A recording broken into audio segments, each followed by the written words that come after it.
Now, welcome back to What's the Score. It's been less than 3 months since the MLS Cup final in LA, and believe it or not, soccer is back. Now, of course, some say football never sleeps, and it's hard to argue with that. Now, to discuss local, national, and international football, let's send it over to Bogdan and the Irish Hurricane named Brendan.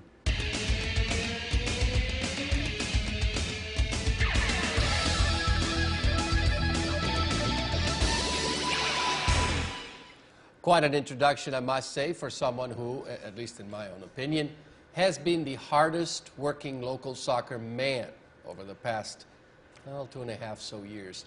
Now, it is my pleasure to welcome back to the show none other than Brandon Keys. Welcome back, Coach. Thank you. How's it going? How's it been? Well, good. A lot has happened since I was last on the show. We've moved teams, we've moved locations, rebranded a team, and it's now the Houston Hurricanes. We've moved to South Lutheran Academy on 45 at Dixie Farm Road.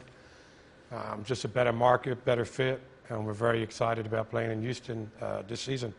Houston Hurricanes, obviously, in case you guys have forgotten, Coach Keys here has been a fixture in the Houston area and throughout Texas for many, many years, former player. Obviously, in case you don't notice the resemblance on the Houston Hurricanes logo, a little bit of, I got to get it right, is it Celtic Glasgow? Yeah, Glasgow Celtic. You know, we're going to wear our home shirts, pretty much very similar. Okay, as, so Celtic's talk home about shirt. that connection, because I'm going to come back to see how did the Galveston Pirate FC end, but Yeah, talk well, about... you know, the Hurricanes have got a great history in Texas, you know, in Houston. They started off in 1978, and the great Bobby Lennox played with, you know, with the Glasgow Celtic and came over to Houston in 1978 after playing 11 years with Celtic. He played a couple of seasons, and then back then it was big-time players, you know, Pele was playing in them days, Rodney Marsh, Right. George Best, players like that. The team came back again in the 90s, and that's the team I played on. It was a good team. We played in the USL. That lasted for about 7 years, and the Hurricanes just kind of just disappeared for the last 12 years. And I thought it'd be a great opportunity to bring back the Hurricanes, seem to have a good connection with them, the Celtic connection, and playing with them as a player. And now owning the team, we're really excited about getting things going. Now, talk a little bit about that, because there is now a little bit, I think you mentioned to me, something of a sponsorship or collaboration between Glasgow Celtic. Well, we're in talks with them. We haven't finalized the deal yet. We're hoping Okay. it's going to happen. But I think it will. You know, whatever happens between us, what the deal is all about, we don't know at this moment. But it's 99%. I think it's going to happen. It's just we have to work out the fine details on it. Where will you play your home games now? We're going to play at Lutheran South Academy on 45. Okay. All the information is up on the website, you know, the HoustonHurricanesFC.com site, on everything. What happens to the Galveston FC Pirate? That was quite a nice story in itself. Yeah, you know, I mean, it just didn't work out in Galveston. Right. You know, it was a great learning experience for me and a good learning curve. But, you know, Houston's a bigger market. Basically, why we moved was the stadium we were playing in wasn't acceptable to NBSL. And they told me, get Corville Stadium or move. So when the Houston deal came up, I thought, you know, this is my opportunity to move the team to Houston. And most of the players will probably move over? No, we're only going to take... Well, you know, we want a stronger team. Got the you. Pirates were a good team. We won the division last year. Oh, good. We were South Central champions in our first year. But we're going to probably keep about 5 or 6 players. But as you know, Coach Tiago Rees is in the studio today, and it's going to be his team. I have nothing to do as far as picking the players. Why do I just not buy that?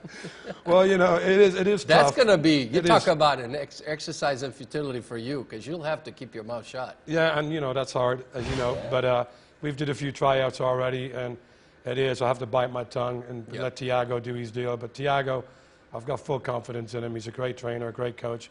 He's been around for a long time. And he was the head coach of the Pirates at the end of the season, coming in with us. And, you know, now he's the head coach of the Houston Hurricanes, and I'm happy to have him on board. Yeah, you and I talked about the importance of really having somebody else and giving you more freedom to concentrate on the business side, because, you know, I have to come back to this, like, what drives you? You know, I keep asking you this question. I think I'm going to keep asking until you make it big. And you know, I was excited when I started 3 years ago with the Pirates. You know, I didn't own the team. first of all. I was the GM head coach, and I ended up buying the team. If it was my choice from the beginning, I would have always went to Houston and started the Houston Hurricanes. It was always a dream to own the Hurricanes, and as a former player, and the Celtic connection. I mean, I grew up as a kid, and I went over and tried out with Celtic as a kid, never made it. Right. You know, it's tin air up there. It's a massive club. And if we can get a connection with them, great. We have that connection as far as Bobby Lennox playing in the 70s. And then again, like I say, I played in the 90s. So Houston Hurricanes is a much bigger market, much bigger name. Of course. People know the Houston Hurricanes outside America. Really? You know what I mean? It's a big, big club. So we're looking forward to it. We're very Right. excited. So you got tryouts coming up, and you've had several tryouts already. Yeah. Next one, I guess there's several coming up, right? Well, the big open tryouts are going to be the 23rd and 24th. The ones we've had already were invitation only. Got you. The open tryouts are in Sugar Land at Southwest Indoor Soccer, and they're going to be going from 12 till 3 o'clock on both days. Right. Everybody has to register online for that, and you know, fill out the application, and they're good to Yeah, I go. hope you get a good turnout, and you know your Facebook page too is always popular. I got to tell you, this guy has got it figured out. He's a social media guru. I want to change gear. We don't have much of a time. About 2 minutes left. U.S. national team was in town. Your thoughts on the game, and I don't want to concentrate on the lack of attendance, but how Yeah. important is it to get Clinzy and the boys here, and Davis getting the Yeah, it was nod? good for Brad. I mean, we went to the game, Coach Thiago and I, and, you know, it wasn't a great game, but it's going to happen when you have a lot of your players that play overseas, playing in the Premier League, that didn't make the game. But Klinsman got a look at some new players like Brad Davis and a couple other Dynamo players. So I thought played okay. And, you know, Canada are not the best team, so, you know, I think the USA should have won the game. They dominated the game, but Right. sometimes you play down to the level of the other team. And but overall, I think it was okay. It was a good warm-up game for the U.S. All right, now you got Honduras and the U.S. playing in the hexagonal up on Wednesday. Right, big game. Big game. How do you see that playing out? Davis was called up for the Yeah, record. Davis is in the squad, which is great for the Awesome, Dynamo. yeah. Fantastic. I'm happy for him to play there. I think it's going to be a close game. The U.S. are going to have to definitely step up a level. But I think they should win it. You know, my prediction is probably about 2-1 Yeah. to U.S. Yeah, when I spent the time at beIN, we had quite a few Honduran fans over there. So, as an Irishman, I can't pass on the opportunity to ask you, what's up with the Ireland coming to Houston June 8th to play some rugby against the U.S. national team? Yeah, it's fantastic, actually. You know, I was just telling Thiago, the Hurricanes have a game scheduled that same day.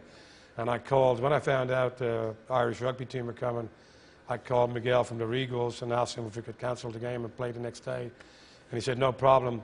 It's great for Houston. I mean, rugby is growing in Houston. To have Ireland, you know, Ireland are huge in rugby. They're ranked 6th in the world. They just beat Wales last week.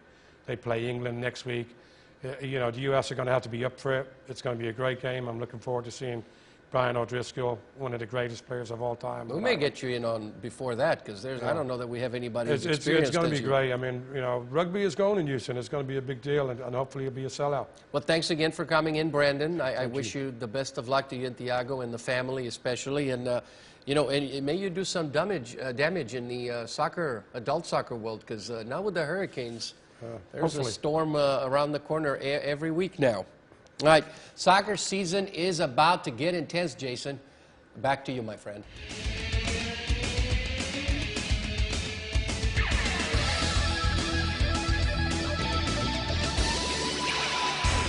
Brendan, we really appreciate you coming in, and we wish you and the Houston Hurricanes the best of luck. And Bogdan and I will have to get out there and check out your new squad. Now it's time for a quick break. When we return, the doctor looks what to ail your Super Bowl blues. We'll be right back.